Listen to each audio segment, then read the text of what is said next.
So if you look at the French military, that's what they had originally. Now military vehicles tend to be much more specialised. That's right. For obvious reasons, you know, armour and all that sort of stuff needs to be better. But yeah, I mean, again, the British Army used these in Germany as well. You know, for some of the sort of cross-border stuff in the Soviet Union era was still in. I just had a love for them since I was young when I saw one for the first time. Yeah, I mean, and now there's a 2-year wait currently. Really? We've managed to get 5 of the new ones, and you know, that's pretty good going because it's a 2-year wait for it.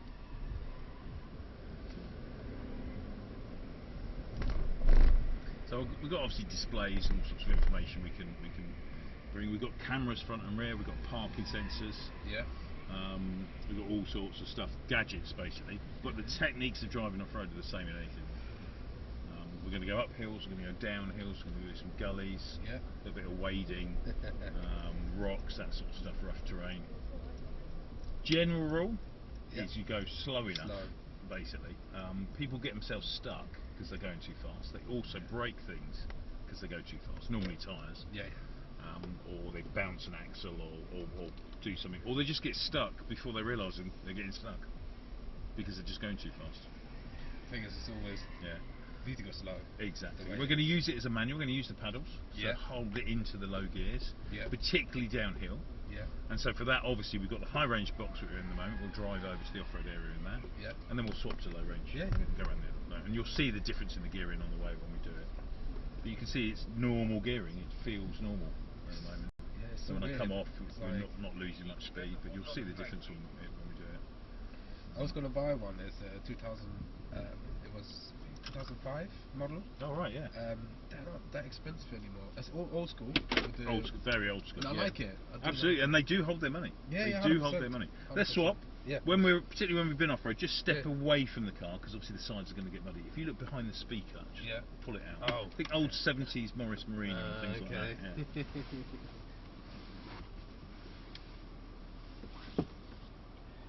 Wow, that's amazing. Give the doors a good shove.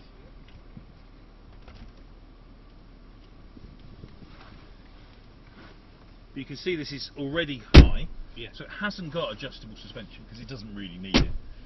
The GLE is an SUV, so think SUVs are road cars that you can go off-road.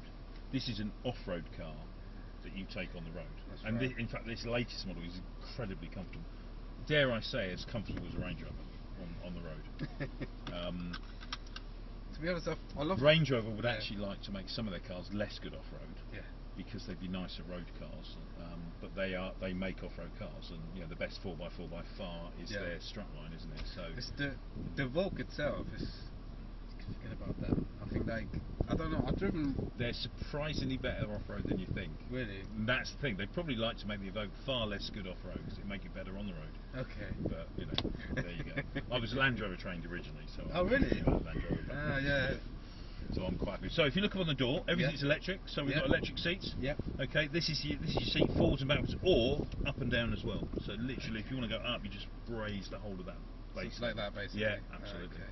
And a little bit underneath. So if you bring all the way underneath and then literally just raise it like that, that will raise your seat up. And the same at the front, just tip the front bit. I've got an old Discovery as well. Right. For where I work for, it's like an engineering company. We develop deal with combination like Range Rover, like the suspension, compressors, and we do the kits for them as well. So we sell. Right. So which company is that? XZR. Right. Yeah. Okay. We do quite a lot of them as well. Yeah. Cool. Now, once you're happy with the height and the thing, the steering wheel adjusts as well. There's a little joystick, so if you want it to go away from you, push it away, and it'll go up and down as well. So then you can get yourself in the perfect seat. I don't know what it is, and obviously the backrest is obviously there as well. I prefer the old version. I think new is good. Yeah. But I like to keep it as simple as it can. Well, this is far more simple. So whereas the Range Rover does a lot of stuff automatically, terrain recognition systems, this is old school. The diff locks are mechanical. It's about you making decisions and about where you're going to drive, that's right, and how you're going to do it. Yes, it's got ABS and traction control when the diff locks aren't functioning.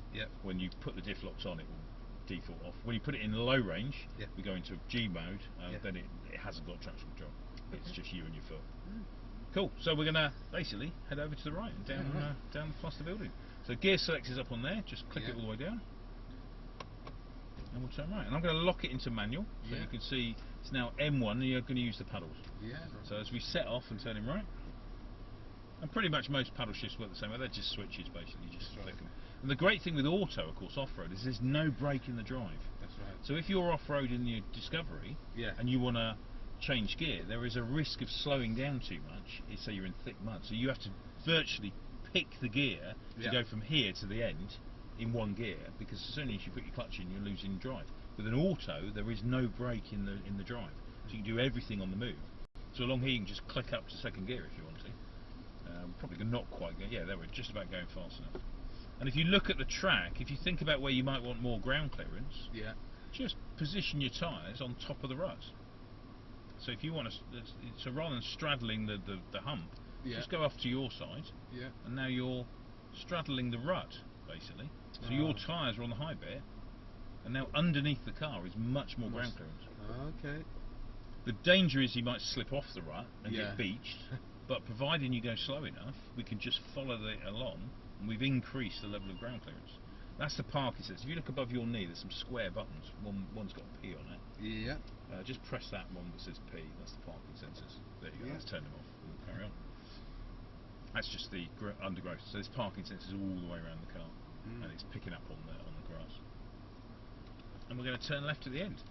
Now you know from having a Land Rover yourself and a Range Rover that it's all about engine braking for downhill. So just as you turn left, just go off the gas and off the brake. First gear high range. Let's see how much engine braking we've got, and then we can contrast that with low range. So literally just let it go left on engine braking. So no brakes, no gas. Just see how much it holds you back. And the answer is not a busting lot. It's just letting the car run on. And of course you can see that on a really steep hill you would not want that. So build your speed up a bit, get up into second gear, and we'll do sort of 10-15 mile an hour. So we're doing 10 mile an hour, 12 mile an hour in second gear, quite happily, low revs. Go a little bit quicker for a bit and then come to a stop. You can see, there we go, second gear, about 12 mile an hour. Come to a stop whenever you're ready. Get it into neutral, so just literally nudge that black lever, the selector, just literally upwards. Just gently, there you go. You're in neutral. If you look down, you've got a low range button. So now it's not a lever, it's a button. So in your Discovery, you've got the lever for low, and also a cross for the diff lock. Okay, this is just a button, so press the button. We're in low range now. Back down into drive with the selector, and I'll lock it back in. All we're doing is locking it into manual. Now you can see it's in first. There, try the gearing. As we move away, build your speed up. So that's first. You probably want second. There's second. You can see there's no brake in the drive. Build your speed up. Get up to 10 mile an hour, so up through the gears. Third, and a bit faster. And there we are. Fourth gear at 10 mile an hour. So you can see the gearing is half, which effectively increases the torque of the engine when we're in the lower gear. Like a mountain bike, you can go up a steeper hill in low range first than you can in the upper gears. So if we're now approaching the thing, now you're in first. Look how slow it is now on tick over. And literally, if it would let us, because modern cars don't let you get out anymore when you're in gear, we could get out and walk next to it, and the car will keep going. So we're going to go through the gate. So squeeze a bit of gas through the gate. And then look to your right, we're going to turn right. Turn right, Absolutely. And in fact, look all the way around to your right. Can you see those rocks over your shoulder? Let's aim for there. We'll end up manoeuvring around to that bit. Just like a lot of the off-roaders, not a huge amount of steering lock.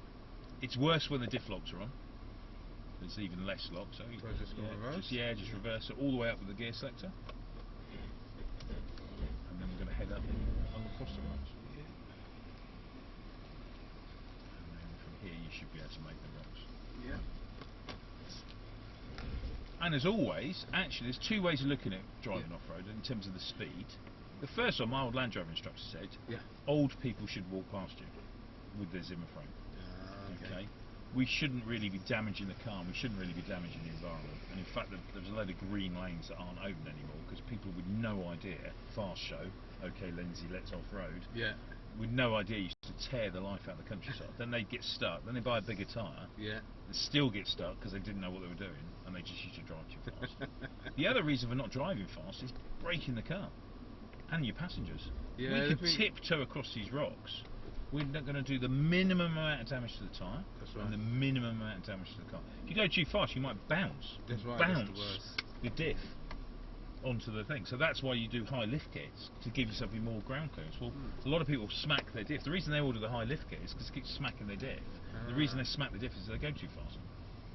It's chicken and egg, really. It is. So the other way to look at going off-road is how fast would you walk across these rocks, especially if they were wet.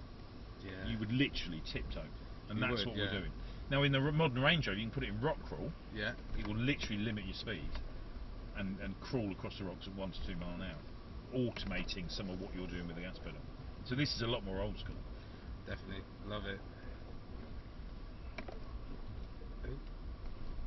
Let's give them a signal and we'll turn right actually into the river. So if we signal, we'll go a little bit quicker through this bit and then turn right. So of course the option is always, if you're going too slow, you can always put gas on. It's just stopping that's the problem. We're going to turn right into the river. Yeah. So the same with water. Enter slowly, so turn right here. And think cold swimming pool. If you go nice and slow, you can always back out. So that's a little bit more gas. It's not particularly deep through here. And we're going to just drive along through here. And we'll follow it around. And we'll come to our first hill. So, despite all the ability, and we're on road tyres by the way, we're not on an off-road tyre, the decisions you make dictate the outcome. Okay. Just like driving in general. You make a bad decision, it's not a good day. So have a pause and have a look at that slope and just say, where would I walk? Where does that look like it's the roughest surface for me to get the best grip? I would say on the left there's a lot of mud on it. A lot of mud, absolutely. Yeah, on the right seems to be a bit more drier. Yeah. And the far right is the driest. And does it look the roughest as well? It does look the roughest. When you look at these wheel tracks, the clean bits, that is wear and tear. That is smooth, polished concrete with a little bit of moisture on. That's the middle, however, is quite rough looking, isn't it? Yeah. So your tyres, if you think of your tyres the same way as your feet, where you put your feet is where you put your tyre. That's where you're going to get the most friction. So bung your tyres on the far right. Now you've got cameras as well, that makes it easy. So just the thick line is your tyre, so you can almost use the camera to help you, or use the lights to line yourself up. So the older model hasn't got the cameras. Yeah. The lights are roughly where your wheels are, those little lights on the wings. So if I turn the camera off, now if you line the lights up with the far right, my wheels are going to go up the middle, your wheels are going on the right. Yeah. Get it straight. So you can see you've lined it up with the rough thick, straighten the wheel up nicely. You can see you've got the display here, so the wheels are now straight. Yeah. If you're not sure you're moving, just look to your right. So once you're on the hill, you might not be sure whether you're moving or not. Just keep the wheel straight. Okay. Pick a point up ahead. Yeah. And get yourself on the hill, and you'll see we're basically waving at the Heathrow flight now. And we can see we're about 43% of what the car will do, 46%. With the right tyre, this will do 50% better than this. Now, just enough gas to move. Look to your right, and are you moving? Yes, you are. So just keep going with that amount of gas. You've just enough gas to keep it moving. Now, the slower you're moving, the less chance of wheel spin. And the temptation, if it starts slipping a bit, is to put more gas on. That gives you more wheel spin, less grip, or back off totally, and then you start running backwards. That's the thing. People straight away think about putting your foot down. Now, what we'll do, given that you've got Land Rovers and Discoveries, just pause. Imagine you can't make it to the top, so come to a stop. How do you recover from a hill? It's called a hill recovery, or a failed hill climb. Well, the upshot is, if you came up, we've got to reverse back. Now, in the Land Rovers, you put the hill descent control on, or in a manual, your Discovery, just put it in reverse and then gently release the clutch and the brake at the same time, and we'll go down in backwards, the same as you would in forwards, in the lowest possible gear for the brake. The problem is in an auto, so reverse and first in a manual, if your Discovery's manual, is the same, virtually the same, about 1 to 2 miles an hour on most hills. Same in reverse. And automatic, 3 to 4 miles an hour. That's not comfortable. So of course the reason, as I said, that autos weren't offered until anti-lock brakes came along is then you can either use the brake pedal with ABS, providing we haven't locked the diffs up, because then ABS on this one doesn't work, or in the Range Rover you'd have hill descent control. I think the Discovery is the same, isn't it? That's it. It's a later one. So literally just drag the brake pedal on this model and reverse back down the hill. So put it in reverse. You came up straight, go down straight. You've got the cameras as well, but keep the wheel straight because you came up straight. Yeah. Just drag the foot brake and back down. If you let go of the foot brake now, see what happens. Go on, let go. See how much quicker that's running. Oh, yeah. How fast that is. That is not comfortable, is it? And that's the difference in gearing in reverse. It's so much quicker. It's at least twice as fast, sometimes a little bit more. Yeah, it was quite scary. If you contrast, I mean, they've limited them now, but in the old days, so 10, 15 years ago, if you were using an automatic and a manual, in reverse, a manual, 40 to 45 maximum, probably, in a lot of big cars. The equivalent car as an auto would do 70 in reverse. You know, now they're a bit limited. They've limited the speeds electronically, but yeah, that was the difference in gearing. So back into drive. So if you couldn't make it up the hill, you just then we'll try over to the left then, and you try again. But you know you can make up the hill. So the same technique. You can go slightly faster if you want this time. Yeah. So the other one is a little bit of momentum. You can just go up and climb the hill. You can do it in second because going up a hill you can always change down or stop. So click it up to second and keep going. Squeeze a bit of gas on and keep going. You know where you're going, so just literally go up the hill. And in fact, second actually almost lowers the rev slightly.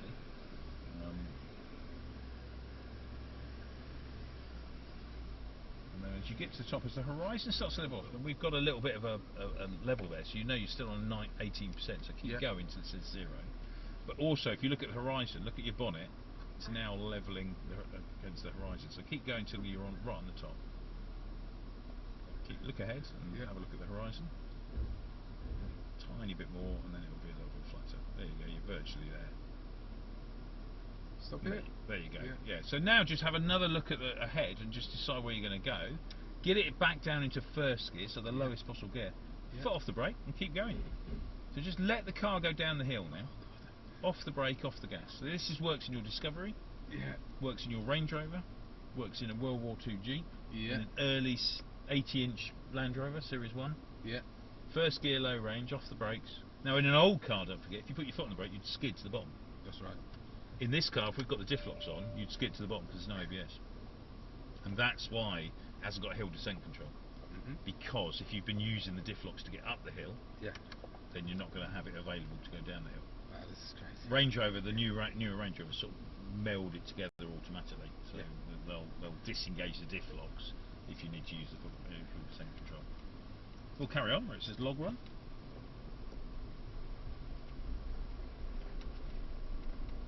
Yeah, and you can, as you say, you can just click up the gear so easily. Yeah. And of course your Range Rover is the same. It's an auto. But if you're going to go off-road down here in the Range Rover, low range, first gear, lock it into first gear, into manual mode, and then it won't change up. Autos always want to change up. That's the problem with them. In fact, if you've also got the selectors, if you've got the different modes, grass, that's right. sand, rocks, etc. If you put like rock crawl or hill descent locks it into a certain speed and brings the ABS on at certain speeds.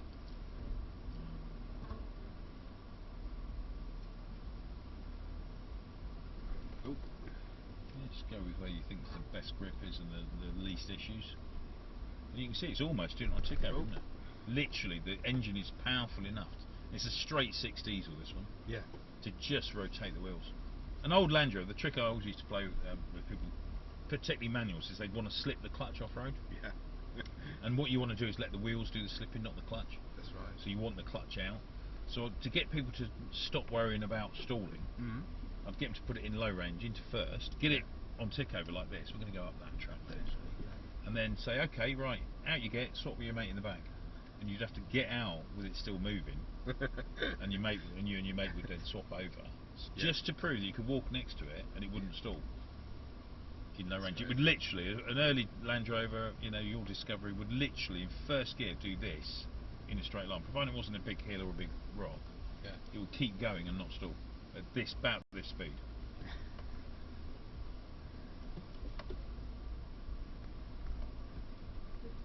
And of course, straight away, as soon as you go to second gear, even on tick over, it's going slightly faster. Yeah. And it's just letting the car. You make the decisions. Let the car do all the work for you. And it's the same with you know, you can limit the car by using too much revs and getting wheel spin. You get less grip. Too much steering, so you end up ploughing with the steering wheel, and you sometimes see them doing this. They think the steering's straight, but they've actually got half a turn or a turn on, and they haven't realised their wheels are actually turning. So even an old Land Rover, you want to just give the least resistance and the more momentum. The straighter the tyre, the better the grip. You think like trainers, when they're straight on, there's good grip. When they're on their sides, there's less grip. The tyres are no different. So the more steering people do, the less grip they get. That's right. It's like common sense, really, isn't it? But some people, like, another effect when you get stressed out and stuff like that, you forget with you do what you think is the best thing to do, but if you don't know, your brain selects the technique it thinks is best, but only if it knows it. That's right. So now you're starting to realise, well, actually, this is what I do. So gullies, we're going to zigzag on this gully. So if you've got to go up a gully, often they are, you know, if they're mud, it's often water erosion, and even on rock. But let's say a muddy gully. If we go straight up the middle, if you think the front suspension on this is now independent, right? Okay, but your Discovery, if it's a slightly older one, which model is it? It's 2 or 2. Old one. So the old, effectively the Defender underneath. That's right. They're solid front axle, solid rear axle. So if you look at the axle, that's your axle, that's your wheel. The elbow's your wheels. The axle's doing this. It's solid, it's straight, and the wheels articulate up and down on the suspension. You know, match the chassis, and the same at the front. So actually, if we go out the middle, we can't make the axle's not a banana. That's right. So it can't tilt in the middle. So if it's mud, you'll eventually clog the arches with so much mud, it will clog the wheels up to a stop. So you want the axles to articulate and throw the mud out. Particularly if you've got an off-road tyre that will also clear the mud out as well. So to do that, you zigzag up a gully. The other reason is you don't want, if we were on the right hand side, that is 25 degrees side angle on the top. Now the old model falls over at 27. That's the one thing the G-Wagon's not very good at, because it's tall and heavy. Whereas a Land Rover and a Discovery is much lower weight, and the bodywork's aluminium, so there's actually not much weight up high. Now the newer ones, when they got the raised suspension, they actually made the rollover angle worse, because the higher up the weight, the easier it is to fall over. So this newer model, because it's wider and independent front suspension, it's about 36 degrees. But the Land Rovers and the Range Rovers tend to be 40-45 degrees.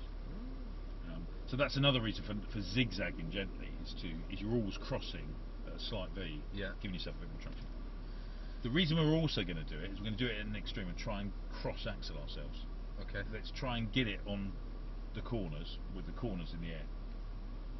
So that's the bit you avoid in an old Discovery and an old Land Rover. Okay, then we'll see if we can get ourselves stuck. So let's zigzag along here. So whichever side you want to start zigzagging at quite an extreme angle over to the other side. So hard right turn. And your front tyre's climbing up, my tyre's hanging down in the gap. Okay, and then hard left turn. I'll really get at an angle. My front wheel's going to start climbing up the slope. Now your front wheel's going to start waving in the air, and my rear wheel, if you look in the mirror, is going to start hanging down as well. I'm hoping we get to this point, we might. There we go, perfect. We've now crossed axles. So if you bring your foot off the brake and have a look at that wheel, you see it's spinning. Oh yeah. It's not on the ground. The front tyre's doing the same. So pop your foot back on the brake. So if you think we've got that wheel in the air and that wheel in the air. That wheel's on the ground. If you look in your mirror, you can see it's stuffed up the rear arch. Your Discovery will be exactly the same. My front wheel is the same. Okay. Trouble is, it's an open diff at the moment, and as you know, differentials let wheels go different distances and different speeds. That's right. Problem is, it always sends it to the easiest wheel, so it's sending all the power to the ones that are off the ground, and if they're not on the ground, they've got no grip. 100%. So at the moment, we've now cross-axled ourselves. This is the bit you avoid in a Discovery at all costs, because you've got a centre diff, haven't you? Across. That's right. Press that one. That's the centre diff lock. So ABS differential lock is active, and it's the centre diff. You can see it's highlighted the centre diff. Bring your foot off the brakes. Does it make any difference? Tiny bit of gas. Not really, because that wheel's in the air. So whilst we've locked the drive, front and rear, so 50% is going to the front and 50% is going to the rear, that wheel's spinning, because it's easy, and that wheel's spinning, because it's easy. You're now stuck in your Discovery or your Land Rover. Can't go anywhere. And the original Range Rover in the 1970s was exactly the same setup that became the Defender and the Discovery. Okay. It had a centre diff lock and coil springs and solid axles front and rear. So Mercedes looked at it, Steyr looked at it and went, hang on, if we give a switch, and now Jeep and all that offer a new Ineos, Grenadier, you can specify front and rear diff locks. Anything serious has diff locks now. Lock the rear as well. Now when the red light it's mechanical, so it takes a few seconds to lock in. When that red light comes on, that axle will be locked, and basically both wheels are going to spin at the same time. So if that one's turning, the other one has to turn as well. So your one is going to drive us forward, because your one's the one on the ground. So bring your foot off the brake. Tiny bit of gas. It's locked in. And move forward. It's your wheel that's doing the turning and driving us forward. And then hard right.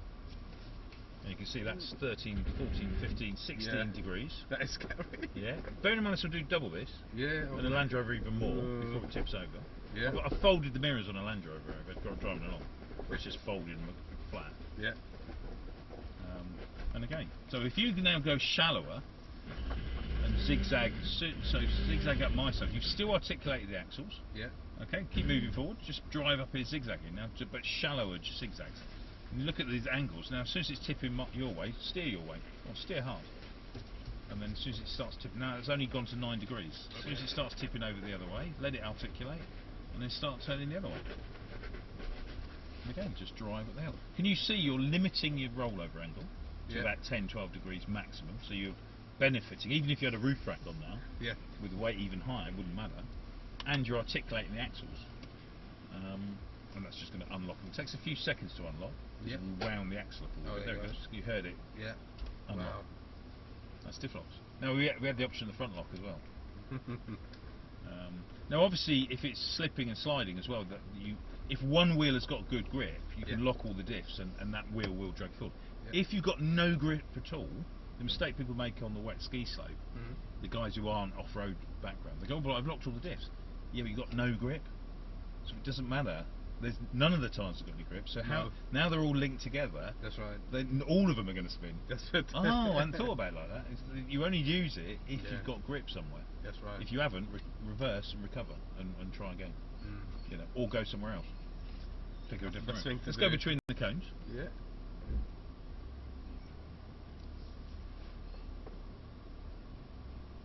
And down between the cones. Now for this, you've got the ABS back because the diff locks have disengaged, so you now know you've got ABS available. We're going to go down some concrete steps. Now, as you approach, it's very difficult to see what's underneath you. And normally you would get out and have a look, make sure nobody's coming up. But just press the camera button, because we've got gadgets. So have a look at the cameras. Now, one of the models has not only got heated seats, it's got cooling seats and massage as a function. I think that's the grey one we saw. Now can you see we're going to go down some concrete steps. Just literally bounce it down a step at a time on the brakes as well. So first gear low range and the brakes. And just literally the ABS is going to help with the lock and release. And just ease it down the hill.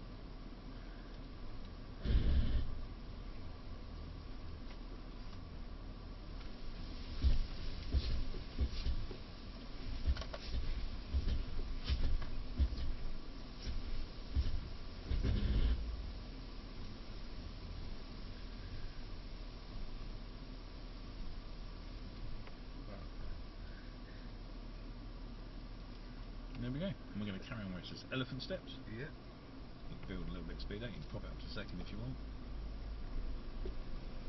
You can feel actually this one is very comfortable, isn't it?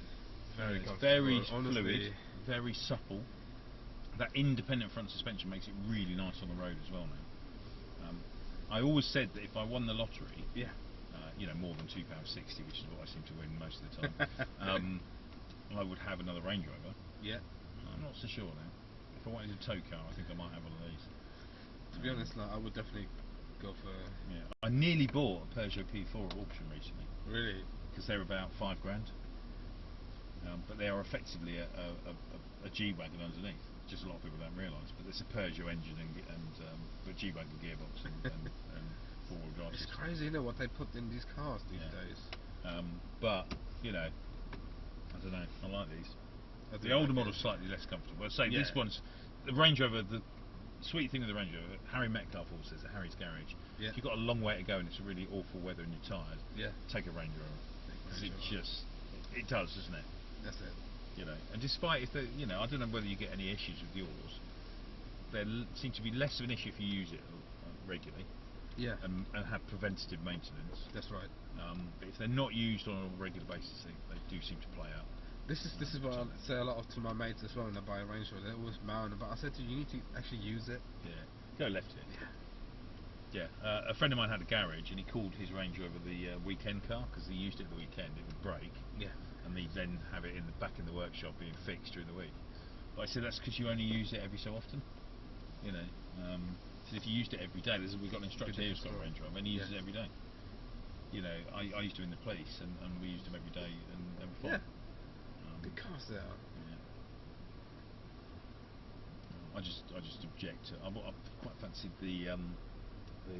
What was it? L344 or whatever it is. The sort of the one before the one that's now. Yeah. With the V8 diesel. Okay. Trouble is, I don't want to spend 600 quid a year on car tax. That's what they are. The thing is, like, I think the tax price has gone way up, shooting up the roof now at the moment. So when you go into it, like, we're crossing a ditch effectively, an angle. An angle's always good, so you're effectively doing what we did in the V-Gully. Yeah. But just go with what the car feels like it wants to do. So just, you know, if it's tilting, then, you know, you can almost either tilt to the left or tilt, you know, just let the car pick its way across. And the slower you do it, the less of a seesaw you get. And there you go. Now, the older model, when this was a bit deeper, would cross-axle itself and you could use the diff locks. But this new model doesn't. It's so supple at the front that you don't get the cross-axle effect. We have to do the extremes. So if we go left here, on the V-Gully, it's almost too good for this area. I'm amazed. And it's on road tyres. Road tyres? Yeah. These are sport contact. So you could drive down the Autobahn at 130. I probably wouldn't on these tyres because I'm driving around here, but you know, and tyre damage is cumulative, so you have to bear that in mind. You know, the more impacts they get, the worse, you know, the more chance of failure. Yeah, I'm going to drive along here. And again, if you think back to the ruts earlier on, if you look at even this track, you can see the holes are on the track, aren't they?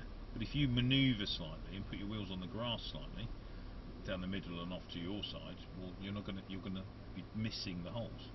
Now, obviously, if you don't want to damage the environment anymore, you just want to go with the existing track, you just follow the track slowly, but you can go a little bit quicker along here now because you're going to miss all these potholes. I say original Land Rover philosophy was there's a guy called Roger Craythorne who's quite famous in Land Rover, and his view was nobody should know we've been there except for a bit of bent grass that will regrow. That's right. We shouldn't be tearing the life out of the countryside. So it was always soft and gentle. The thing is, we live up in St Margaret's. It's a bit of a. Whereabouts is that? It's basically between Deal and Dover. Oh yeah, on Margate. St Margaret. No. When you said St Margaret's, I thought you mean St Margaret's Bay. St Margaret's Bay. Yeah. Down there. And yeah, on Margate. So yeah. It's beautiful. It is a fabulous part of the world. Yeah, and of course there, you know, when the snow comes across, you know it, don't you? That's right. Did you know the new Aston Martin? I think it's the latest model as well. It's got AMG parts. Yes. The DBX and the Vantage uses the engine and not so much gearbox. They use the ZF gearbox actually rather than the Mercedes gearbox. I'm surprised. But yeah, even the V12, whilst it's the full Aston engine, it uses a lot of switchgear and I mean, you know, it's expensive, isn't it? Yes. Developing stuff as a small company. We go up and over the little hill. Yeah. But yeah, the 4-litre Hot V is the AMG engine. Effectively, it's in the C63.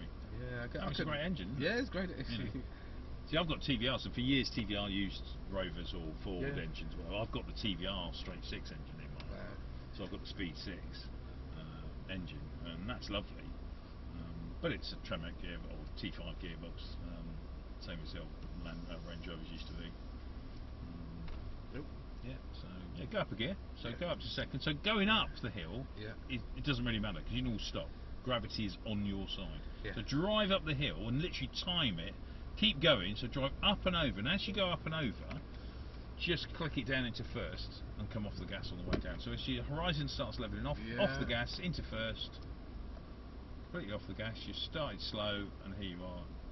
Initial bit of inertia, then the engine braking takes over. Yeah, it's amazing. This is amazing. And then if you click it up to second now, see how much quicker that is? Yeah. That's like reverse, isn't it? And out through the track. Yeah.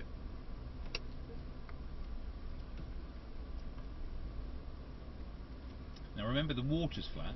Mm-hmm. You don't know what's underneath, because the water has a tendency to go through it and just see what I mean. So people get tempted when it rains a lot. This will fill up. Yeah. So people look at the water and of course it's flat. Well, of course it is.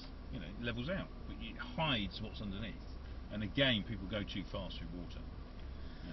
One thing. And you're going about to go into a hole any second now. So yeah, keep going. And there it is. There's one, and there'll be another one by the tree. Often by trees, it will create more of a hole because the tree's sucking the moisture out. And you know, if you think back to school geography, if the water's fast, it's deep. That's right. If it's slow, it's shallow. So you always pick the shallow bit. We'll take the left-hand track. Yeah.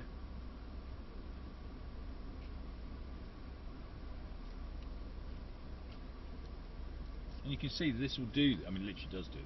But by driving it sympathetically, we can do this all day long and twice on Sundays. Oh, yeah. You know, and if you need the car to get home. Yeah. You know, or you're in the middle of nowhere, it's vital you look after the car. I did some stuff in Germany with a guy who sold one of those farms in Australia. Okay.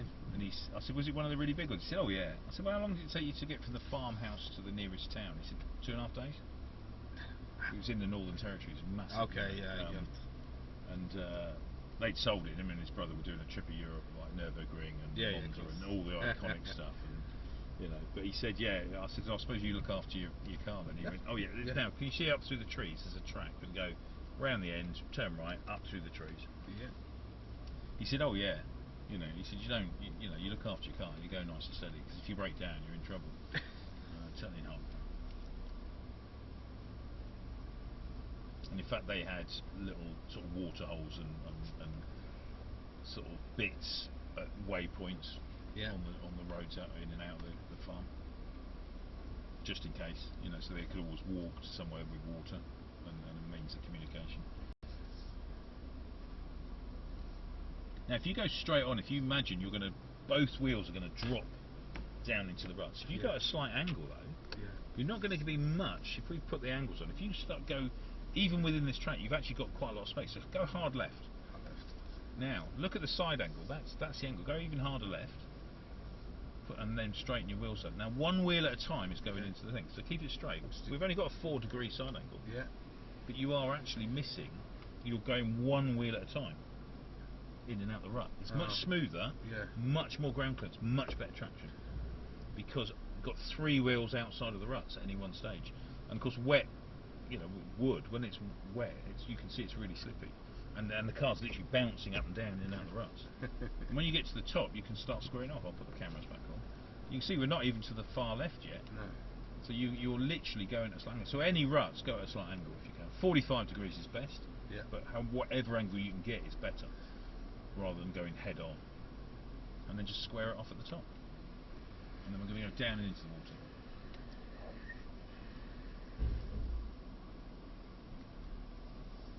Now this will wade, so a Discovery Land Rover is 50 centimetres, about half a metre. Yeah. Before you need a snorkel kit and what have you. This will do 70 centimetres. New Range Rover, the newest model, is 90 centimetres. Really? They tried 960, because that's how far the suspension goes, but it started floating. But yeah, you always got to think, if the water's up underneath the car, you're going to start lifting. That's right. Equally, if stuff comes towards you, the bow wave itself can lift you off the ground. So you've always got to think. Yeah. This has got what's called wade assist. In the older models, it's like a ball cock. Okay. So if the water got deep enough, it would shut off the air intake, and you breathe from a reservoir. The Land Rover is the same, the latest Defender. It sort of breathes from a reservoir. This is electronic now. it shuts the air vent off. I prefer the ball cock idea personally. Probably. It appeals to my sense of humour. The Thomas Crapper, whatever it is. So let's build a bit of speed. Go a little bit faster and then stop. Go on, build up a bit of speed, build up a bit of momentum. Go a bit faster than that. Go on, and then come to stop. Now watch how high the bow wave goes.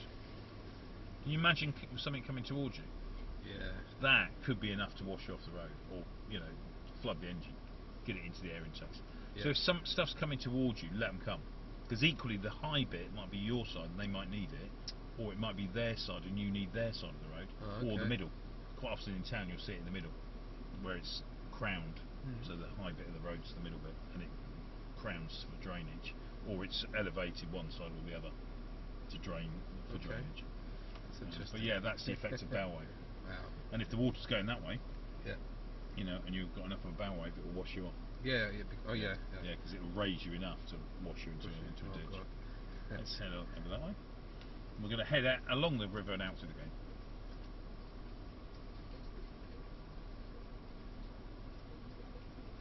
We're not particularly busy today because you own one yourself and you're interested in the G-Wagon maybe in the future, then we've run on a bit. So.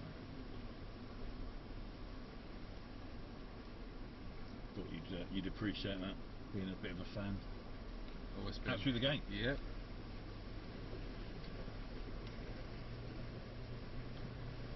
And now, of course, we don't particularly need to lock it into manual if we don't need it. So I can put it back into auto. Yeah. It's an auto game. Well, then most paddle shifts, I think Land Rover called it command shift operation. Yeah, so if you just touch the paddle, it goes into manual mode, but it'll then default back to auto eventually. Yeah. Or you just hold the right hand pedal. Mercedes is the same. They're pretty much all the same. Out through the gate and build your speed up. And we're still in low. Now, high to low, you've got to stop. Yeah. You can go low to high on the move. Okay. So build your speed up. So imagine you've got a heavy trailer. Yeah. And you want to use that torque and that low range steering to get the trailer moving. As you know, pushing your Land Rover is the hardest part. The first bit is the hardest part. Once you get it moving, it's a bit easier. So that initial inertia. So build your speed up to about 15-20 mile an hour. And whenever you're ready, press the button as we're going along. Just press that button in advance. Absolutely. Build your speed up. Yeah. Press your button, and whenever you're ready, shift it into neutral briefly. Off the gas and into neutral. Up to neutral, up to neutral, and then back into drive. Back to drive. So you're still moving. You've gone from second gear in low to first gear in high. But you've got your trailer moving. So you can do it almost up to. So in your manual, you go first, second, third, fourth in low range. Yeah. And then when you're up to a decent speed, into neutral with the main lever. Low, pause in the middle to high with it in neutral. Second gear, high range, and keep moving. And you've got your trailer going. That's it. So I was with the Kent Marine unit for a while. Oh right. So that's how often if we had a wet slick road or whatever, you build it up in low range, and then if you didn't want to have to stop and again, you just kept going and send him on.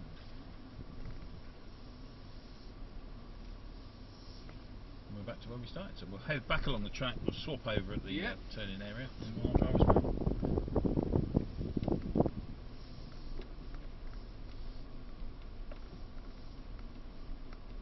And there we go, a little bit more understanding of what's going on off-road. And that is the basic techniques, actually, of off-roading.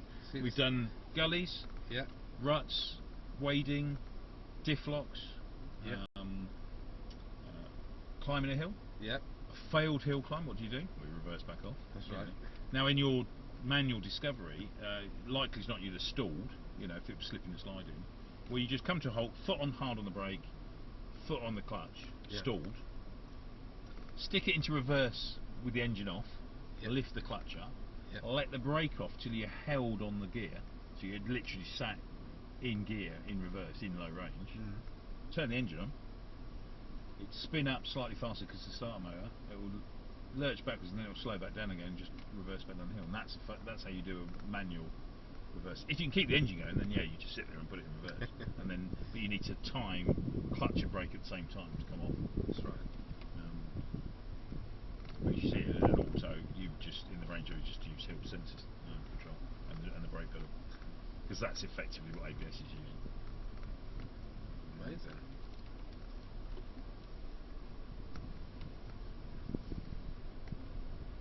Anyway, here be fine. Just put into park, which is the button on the end. Step away from the car when you get out. Yeah. Because because obviously it's wet. We'll swap back.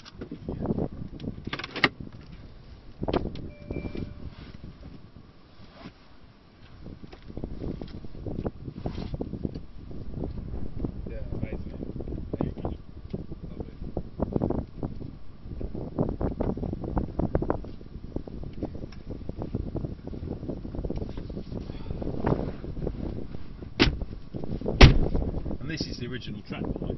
This is Brooklands racetrack. Oh really? So this is the railway straight. So in front of us is the railway embankment. And if we look over to our right, can you see the banking starting? Yes. Now if you look, can you just see the three? You got the cars. Yeah. Then you got 3 street lamps. Yeah. A gap and 1 street lamp. Yeah. If you look between the 3 and the 1. Yeah. Can you see in the distance? Yeah. That's concrete banking. Oh. So the racetrack was like a butternut squash shape. Okay. The narrow end, obviously, is the steep banking. Okay. Okay, and that's the narrow end of the track. Wow. The fat end is opposite Tesco's and Marks and Spencer. If you look opposite there, they've got some very shallow banking preserved. Yeah. Concrete. Yeah. That's the fat end of the butternut squash. Wow. So obviously it was shallow, but that's where they were going 100, 120 mile an hour around the banking. That's crazy. And then along here, this was the first purpose-built racetrack in the world. Wow. Beat Indianapolis by about a year, I think. And then Monterey in France and Monza built banking as well. That's crazy. But it was like the Millbrook of its day. Yeah, so you brought your car here to test it, in the same way you go to Millbrook or Myra. I can't believe it. It goes like really up. Oh, you walk around the back there and you have a look at it. If you ever go to the museum, there's big signs saying please don't climb the banking because it's so steep and you could fall over. Yeah. But yes, it's every so often I'm a member, I go over and try and stand on the banking. And I think that was the Lewis Hamilton of the day with a cloth hat and a smile and no seatbelts. But you know, and the original, I didn't know this, I thought it was put on, but the original race was won by Daimler Benz. Because it was Otto Daimler and Carl Benz. It wasn't called Mercedes until the 20s, because Mercedes was the daughter of Max Hoffman, the US importer, who said, I'll buy 50 of your cars, very much is 1915, 18, and I'll import them into and sell them in America if you let me call them after my daughter. And his daughter's name was Mercedes, and they went, it's not a bad name, and it became Mercedes-Benz. Wow. Yeah, so the main races on the outer banking were, and including speed records as well, world speed records, the early speed records, Sir Malcolm Campbell and that. Up to about 150, 160 I think was set here. Really? And then it became too quick and they started going to Pendine Sands and then Daytona Beach and of course. Blah, blah, blah. And now it's somewhere in South Africa, I think, is where they're trying to look at the next land speed record. But the test hill's still there, so it's really like a 1 in 2 hill all the way at the top. Climbs all the way up to the top of the escarpment. And if you could get your bike or your car up there, it sort of passed the test. So you'd have the reliability trials held in. If you got the certificate, it was like that was your advert. You know, like Land Rover, they go, oh look, you know, that was your advert. You know, race on Sunday, sell on Monday. Well, that was the same here. I need to look it up because. And then this is the Campbell curve. So really? This was the infield. They then in the 20s they built an infield to make the racing more exciting. They stopped using the banking was already starting to break up a bit. And they started using the infield. So this became the infield, and so there was like an infield. So this whole facility is built within the confines of the original track. And of course during the Second World War it became aircraft racing. I love history, anything about cars, and I need to look it up when I get in. Oh, if you look on the Google Maps, you'll see the original outline. I know, I'm just going to have to look it up. You'll have to park again, I was hoping the space would be but yeah, so the Campbell curve, they curve around here to rejoin the bits of the track. They come off the banking, turn left off the railway straight, and then they back round here and then back onto the rejoin the other bit of the circuit. It's worth a visit to the museum because it's full of really cool stuff. I know, I love it. Proper look. And the reason it's a